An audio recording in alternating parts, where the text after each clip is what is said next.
सुन लो पहले। जनन किसी स्पीसीज माने के जाति,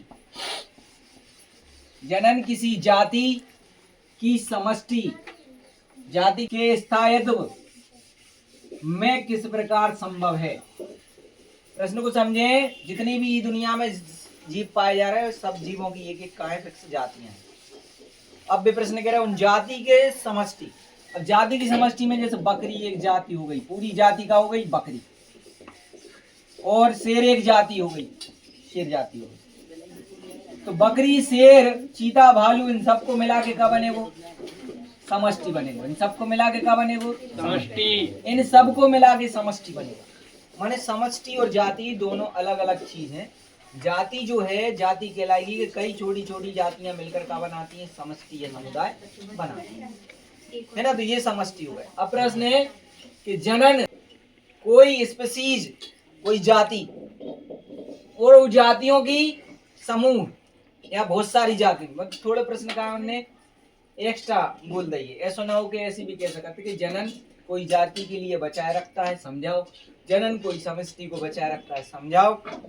क्या जनन के माध्यम से कोई एक विशेष जाति को आगे चल के बनाए रखा जा सकता है। क्या जनन के माध्यम से बकरी के अस्तित्व को बनाए रखा जा सकता है। क्या जनन के माध्यम से कोई जीव व्यक्ति विशेष के डीएनए को संरक्षित रख सकते हैं, एक पीढ़ी से एक पीढ़ी तक, अगली पीढ़ी तक उसको बनाए रखा जा सकता है। ये कह रहा है प्रश्न, समझे। अब हमें इनको आंसर जो देना है कि बिल्कुल बिल्कुल ये सत्य है कि एक जीव से दूसरे जीव का निर्माण जनन के माध्यम से ही होता है। और जनन जो है वो डायरेक्टली एक पर्सन से नहीं होता है। जनन के लिए दो जीव की आवश्यकता होती है, दो जीवों की आवश्यकता होती है। एक ही जैसे दो जीवों की आवश्यकता होती है, एक नर जीव और एक मादा जीव। जो नर जीव के लक्षण हैं और मादा जीव के लक्षण हैं, दोनों के लक्षण ही उस संतान में आते हैं। इसका डीएनए, इसका डीएनए, आदि सूचना इसकी, आदि सूचना इसकी उस संतान में आएंगी। तो हम यह कह सकते हैं कि जो संतान पैदा हो रही है वो जो है वह पेरेंट्स के मुकाबले, जनकों के मुकाबले ज्यादा शक्तिशाली और एक्टिव होगी, अनुकूलित होगी, ज्यादा प्रभावशाली होगी।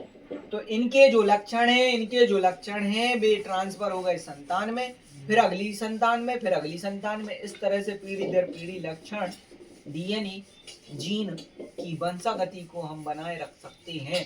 अतः स्पष्ट है कि जनन के माध्यम से ही उस जाति तो छोड़ो, जाति के जीन, गुणसूत्र, डीएनए, लक्षण आदि को बनाए रखा जा सकता है केवल काय के माध्यम से, जनन। लोग जनन क्यों करते हैं, जनन क्यों आवश्यक है, क्यों आवश्यकता पड़ रही है जनन की। जनन की आवश्यकता इसलिए ही पड़ती है कि जनन के माध्यम से जीवों की उत्तरजीविता बनी रहे।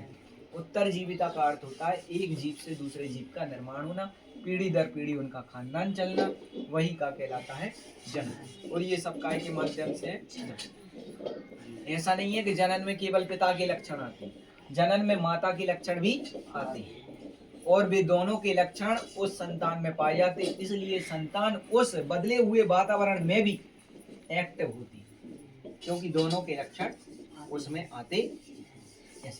ऐसे में समझ लो, एक इधर से मान लो गर्म क्षेत्र की पेरेंट्स है और एक ठंडे क्षेत्र का पेरेंट्स है, दोनों के लक्षण, इसमें गर्म के भी रहने वाले लक्षण, वो उसका वातावरण अनुकूलित होगा, डीएनए अनुकूलित होगा। और यहाँ उसके ठंडे क्षेत्र वाले वातावरण में डीएनए अनुकूलित होगा।